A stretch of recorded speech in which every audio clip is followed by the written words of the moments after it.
Dios les bendiga, mis amados hermanos. Dios les bendiga, mis amados hermanos. Les saluda el doctor Adrián Nájera de la Universidad Teológica Dayspring. Pueden comunicarse con nosotros a través del número que está en pantalla o también a través del sitio web. Estamos cubriendo la materia de revelación e inspiración divina. Estaremos estudiando ahora de la profecía. Amén, de la profecía. Aún si no hemos sido llamados para el oficio de profeta, necesitamos conocer este ministerio, porque, como dijimos anteriormente, Dios sí se ha estado comunicando con su creación, más de lo que su creación realmente está dispuesta a comunicarse con Él.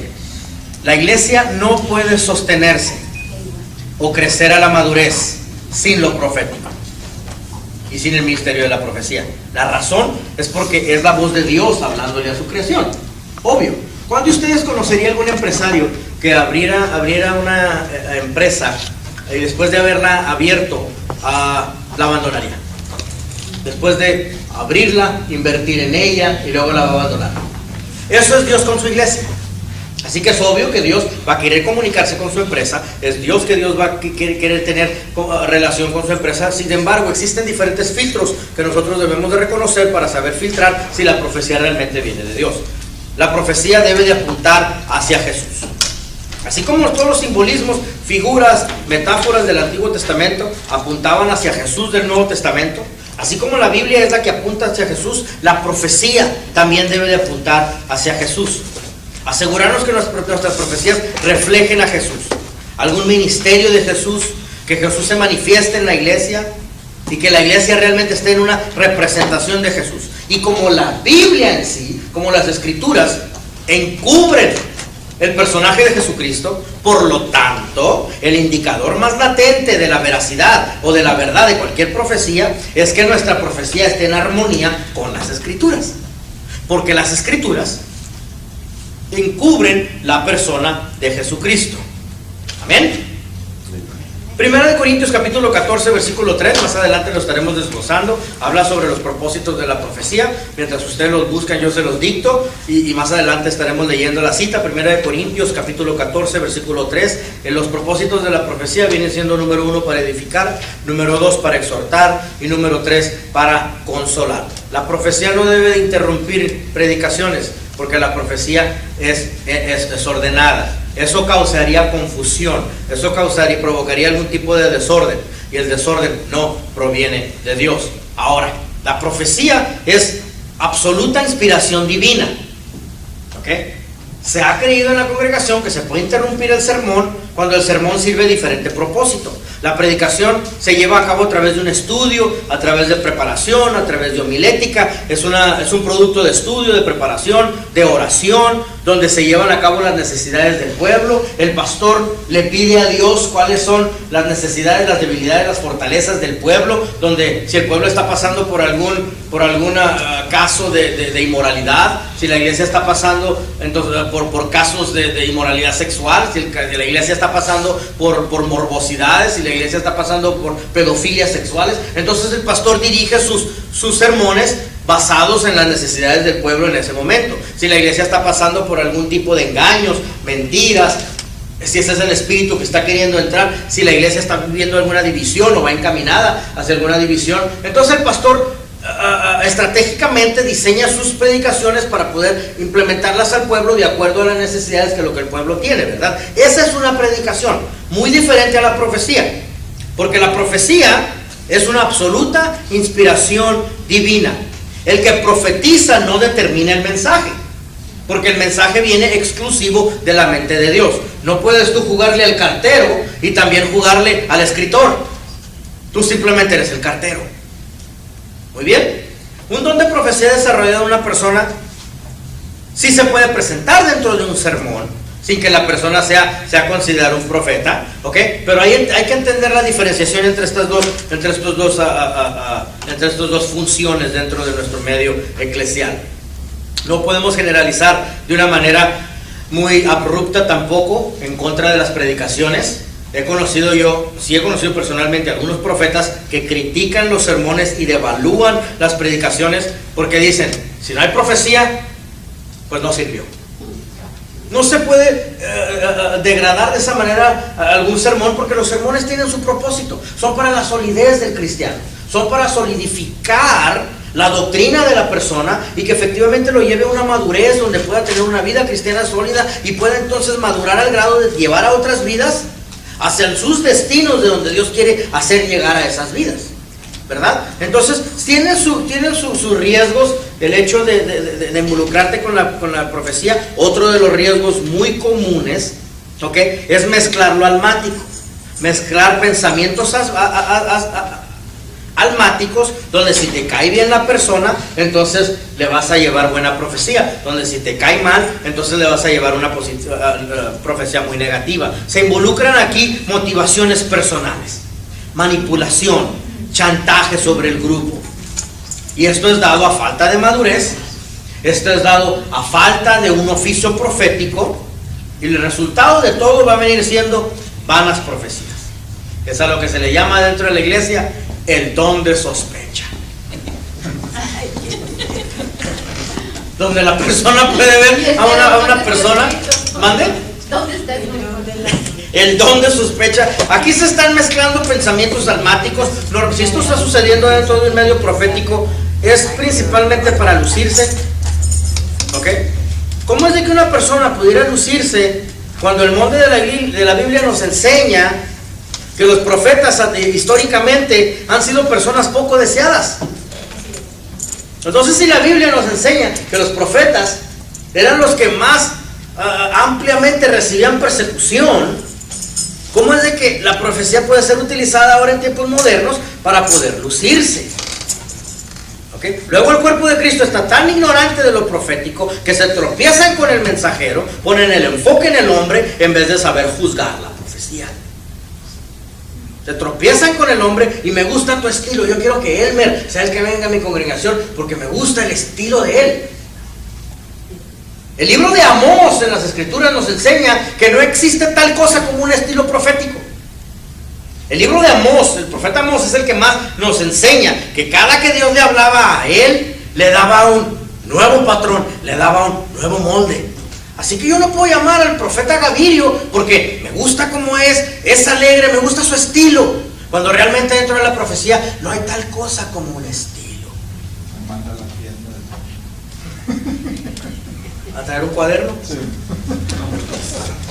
Okay.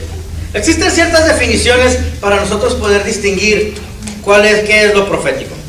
Definición de la profecía, si quieren anotarla: habilidad dada por Dios a una persona para que éste hable un mensaje en su propio idioma, bajo influencia sobrenatural del Espíritu Santo. Lo repito: habilidad dada por Dios a una persona para que éste hable un mensaje en su propio idioma, bajo la influencia sobrenatural del Espíritu Santo. Y vuelvo a repetir estas palabras: Dios sí ha querido hablar a tu vida.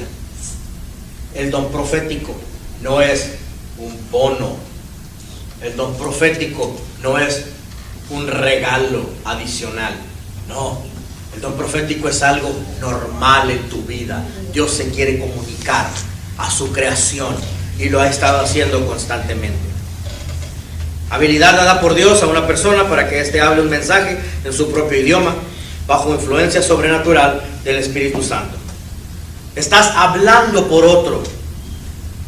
Estás hablando a las naciones del por qué Dios quiere llevar a cabo su voluntad. Hablas el plan, hablas el propósito de Dios. Ahora, la profecía es inseparable del mensaje de Jesús. Enorme filtro para nosotros poder identificar los mensajes proféticos que Dios nos está dando, ¿okay?, con alguna faceta terrenal del ministerio de Jesús. ¿Okay? Obviamente la voluntad ya ha sido entregada a Dios. Obviamente cuando una persona está recibiendo profecía de parte de Dios, ¿okay?, ya ha vencido su propia batalla. Históricamente sabemos que los profetas luchaban con ese concepto. Recaían golpe tras golpe. Ejemplo, Jonás. Saben que la voluntad es lo único que nos pertenece a nosotros, y por eso es importante entregar nuestra propia voluntad. ¿Okay? Entonces, los profetas históricamente han luchado con este concepto de entregar su voluntad, y para que Dios te hable, efectivamente ya has vencido tu propia batalla. ¿Qué nos enseña esto?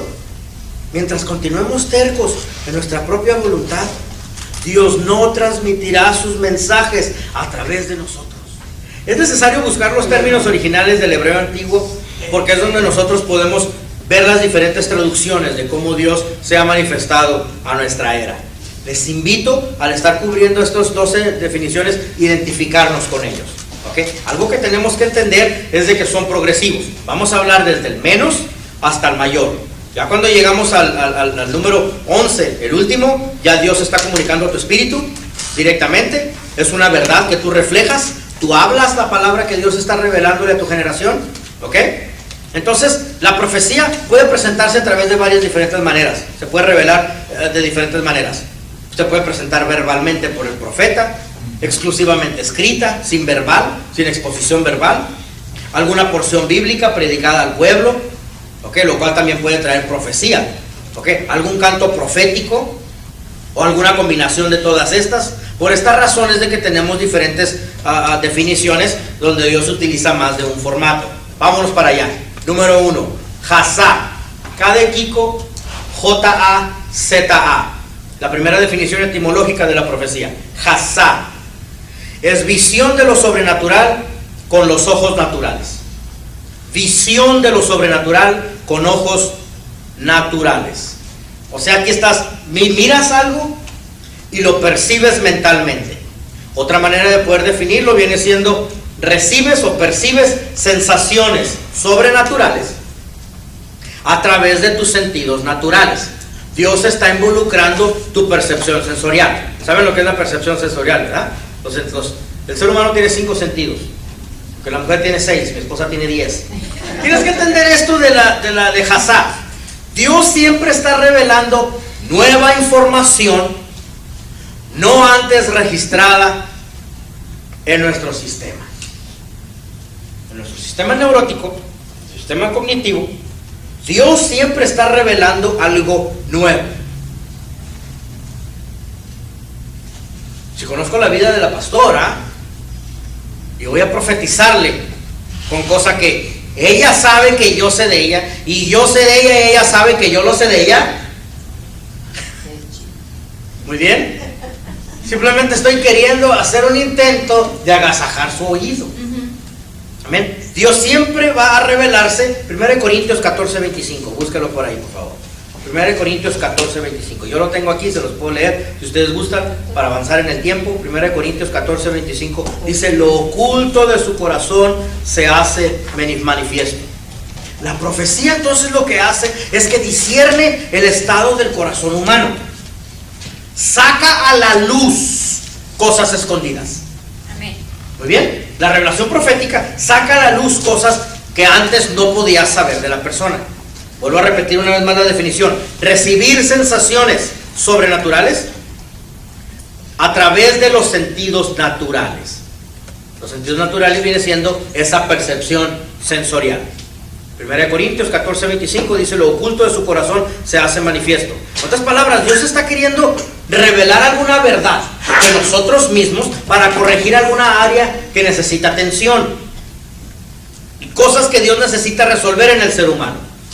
Por ejemplo, les doy algunos ejemplos, no tienen que anotarlos, son demasiados. Paranoias, fobias, triangulaciones. ¿Saben qué son triangulaciones? No. El papá agarra a la niña para atacar a la mamá mamá agarra al niño para atacar al papá. Eso es en familia. En las iglesias también sucede. Porque en las iglesias también sucede. El más fuerte agarra al más débil para sacar al que le estorba. Él quiere revelar nuestros días. Coaliciones, ¿saben lo que es coaliciones? Coaliciones es el mayor se agarra con el menor para atacar, para quitar al del medio, el que estorba. En la familia también sucede. El mayor se agarra con el del menor para quitar el mayor se agarra se afilia entra en una coalición con el menor para atacar al del medio, porque el del medio fue el accidente. Así lo consideran. ¿Ok? Deficiencias o disfuncionalidades familiares. Deficiencias psicosomáticas. Deficiencias que tenemos en la mente. Negaciones, cuando no aceptamos que estamos mal. Perfeccionismos. Alteraciones orgánicas. ¿Cuáles son algunas alteraciones orgánicas? Una persona que está pasando por una crisis no le permites ministrar en la congregación. Una persona que está pasando por menopausia o andropausia, una persona que tiene efectos negativos de la menopausia o de la andropausia, no le permites poder ministrar. ¿Por qué? lo único que puede reflejar es su crisis. Una persona luchando, se le falleció algún ser querido, no lo puedes permitir ministrar. Lo único que tiene que dar es que tiene para ministrar. ¿Qué va a dar? ¿Su dolor? Sí, es el pastor, cierto. Por eso existe una mesa directiva de 12 personas que son los ancianos que realmente organizan y pastorean la congregación, mientras el pastor pastorea una organización. Tienen que estar bien estructurados. Vergüenzas, rupturas, dominios, pecados. En este nivel de la profecía, Dios revela cosas que no antes se conocían, cosas que necesita resolver, cosas escondidas que necesita resolver en la persona. Adelante. Pero no para avergonzar. No, nunca para avergonzar. Obvio que no. No, obvio que no. Es una compaginación de la vista natural con la vista espiritual.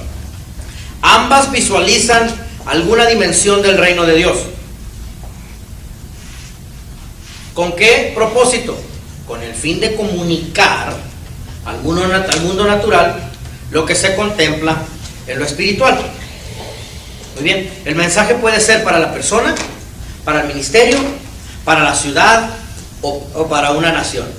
Esa es normalmente la manera como Dios da sus mensajes. Para la persona, para el ministerio, para una ciudad o para una nación. Muy bien, aquí es donde entra el saber manejar saber filtrarte a ti mismo en el hecho de que no puedes desarrollar cierto estilo. Entender que si Dios te está metiendo al don profético, tienes que ser flexible a que Dios va a utilizar diferente metodología de comunicación cada vez que Él se quiere revelar. El libro de Amós, específicamente el libro de Amós, capítulo 1, versículo 1 al 2, te hace ver estas visiones que Dios le daba a Amós, ¿ok? Donde estaba queriendo corregir al pueblo de Israel en los días de Usías, que era el rey de Judá. Es el ejemplo perfecto para nosotros entender los mensajes que Dios quiere relatar. No puedes caer en riesgo de visiones almáticas, que recibes algún mensaje, pero tú puedes no saber filtrarte a ti mismo y tú le estás dando a la persona mensajes positivos o deducción a la persona. Siempre en este número 1, Hazá, siempre Dios va a revelar cosas que antes no sabías. Te doy un ejemplo para que por ti mismo lo averigües. Ezequiel capítulo 13, versículos 6 al 7. Vieron vanidad y adivinación mentirosa. Dicen, ha dicho Jehová, y Jehová no les envió. Con todo, esperan que Él confirme la palabra de ellos. ¿No habéis visto visión vana? Esa visión vana es Hazá. ¿Y no habéis dicho adivinación mentirosa? ¿Por qué decís Jehová dijo, no habiendo yo hablado? Ese es Hazá. Hay que tener mucho cuidado con este Hazá, porque como está involucrando tu percepción sensorial, puedes tropezarte con tu relación con esa persona. Nuestros propios deseos de bien hacia la persona o a ese grupo de personas, das mensajes positivos o mensajes negativos basados en tus propias deducciones personales. No es el enemigo que está desviando tu mensaje. No, ahí tú mismo te estás tropezando con tu relación con la persona. Un enorme filtro para saber aquí es si está edificando a la persona de acuerdo a las escrituras o si te estás luciendo porque es tu amigo o porque no te cae bien. ¿Listos? Número 2, documentación. Jasón, K de Kiko, J-A-Z-O-N. Jasón, ¿sí? Jasá. Esta se encuentra 35 veces en la Biblia. Esta, Jasón. La anterior se encuentra 56 veces en la Biblia. Jasá se encuentra 56 veces en la Biblia. Esta documentación es visiones o revelaciones ya escritas en la Biblia. ¿En alguna ocasión tú te has apropiado de alguna promesa de la Biblia y te has abrazado de ella y saber que recupera vida? ¿Ok? Para que se te resuelva algo. ¿Ok? Por eso mismo tenemos las escrituras, porque en las escrituras ya está algo documentado. Escuchen esto. He aquí la necesidad de tomar la buena costumbre o la práctica de documentar lo que a ti se te viene. Porque si estás agarrando de lo ya escrito y te apropias de ahí, porque sabes que en las escrituras recuperas vida, ¿ok? Entonces lo que a ti se te está profetizando, lo tienes que documentar, porque entonces ya puedes hacer una equivalencia a las escrituras. Ya puedes hacer una compaginación de lo que ya está escrito. Dios daba órdenes específicas al pueblo de Israel de documentar. Era una de las órdenes más estrictas de Dios, de documentar. Cuando existía conquista enemiga hacia el pueblo de Israel, miren mis manos por favor, tenemos los ejércitos de las 12 tribus afuera. Luego por adentro tenemos el pueblo. Y luego en el mero núcleo tenemos el tabernáculo, que es donde escondían la ley, que es donde escondían lo que Dios les estaba queriendo decir a ellos. Y Dios les escribía profecía. ¿Con qué propósito? Se los he dicho 1,000 veces, se los he dicho, muchísimas veces lo he dicho. Dios dio la ley a Israel porque es una acta constitutiva, porque es una constitución. Y esa constitución establece nuestro estilo de vida como sociedad. Dios enseñándole al pueblo de Israel: si me sigues la ley que yo te dije que documentaras, ¿okay?, tendrás un estilo de vida bendecido. Te quiero bendecir a través de obedecer lo que yo mismo te dije que anotaras como la constitución.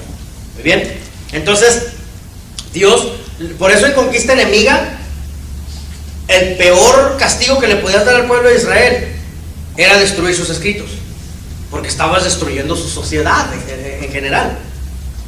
Muy bien, aquí no es profecía hablada y luego escrita, porque estamos hablando escrito, ¿okay? Algo que está escrito. Las profecías o visiones antes escritas en la Biblia tienen su cumplimiento en nuestros tiempos, ¿verdad?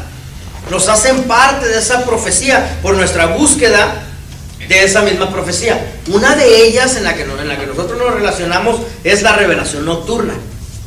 Los sueños que recibimos tienen seguimiento, tienen continuación. Al hacer memoria de esos sueños, entonces tienen conexiones entre los sueños. ¿Qué está sucediendo ahí? Son experiencias con mensajes proféticos. O a ti en lo personal, o a otra persona, o a otro grupo. Lo que Dios está relatando es una sucesión de mensajes. Pero a menos que lo documentes, es como te vas a dar cuenta. Dios está relatando un patrón de seguimiento. Escucha esto, el peligro. Si no lo documentamos, nosotros mismos estamos calcinando, quemando, cancelando el mensaje de Dios, y Dios prontamente ya no hablará. No, pues si no me hace caso, ¿para qué le voy a seguir hablando? Si no le toma seriedad. ¿Alguna ocasión has tenido tú un sueño y después tienes la continuación de otro sueño? Sí. ¿Alguna ocasión has estado tú sentado en la congregación y escuchas el testimonio de otra persona y tú dices: espérate, esa era mi bendición, ¿por qué se la dio a aquel? Oh, wow. ¿Qué sucedió ahí? Todo está conectado. Dios dice: pues como este no me hace caso, no documenta, no sigue Jasón, mejor voy y se lo doy a alguien más, alguien que de verdad le toma seriedad a lo que yo estoy diciendo. Hubo silencio en el pueblo de Dios. ¿Cómo distinguir si es de Dios o no? Simple, la palabra de Dios. Tanto la palabra de Dios como el redarguir del Espíritu Santo. Aparte de Dios, ¿quiénes más profetizan al ser humano? Anótenlo. El alma, que es la voz humana. Esta es muy engañosa, muy engañosa, porque uno mismo se cree sus propias mentiras. El alma. Y otra voz que habla es Satanás. Así que hay que tener cuidado aquí con esto de los sueños o visiones que estás recibiendo, porque puede ser también tu propio ser que te está hablando, o puede ser Satanás. Y sí, el propio ser sí se habla a uno mismo. Ese es lo que la psicología le llama el ello y el superello. ¿Okay? O el yo, super yo y super ello. ¿Te has encontrado hablándote a ti mismo en alguna ocasión? Sí. Ese es tu ello discutiendo con tu yo. Y hasta te contestas y te respondes. Sí, yo también. Sí, no te respondas, todo está bien. Sí, no, sí te respondes. Porque ya te pones a platicar con lo mismo. Te pones a platicar con Satanás es de lo más fácil, porque es fácilmente reconocida su voz. ¿Okay? Si la persona vive una vida espiritual y tienes conocimiento de la palabra de Dios, vas a saber distinguir.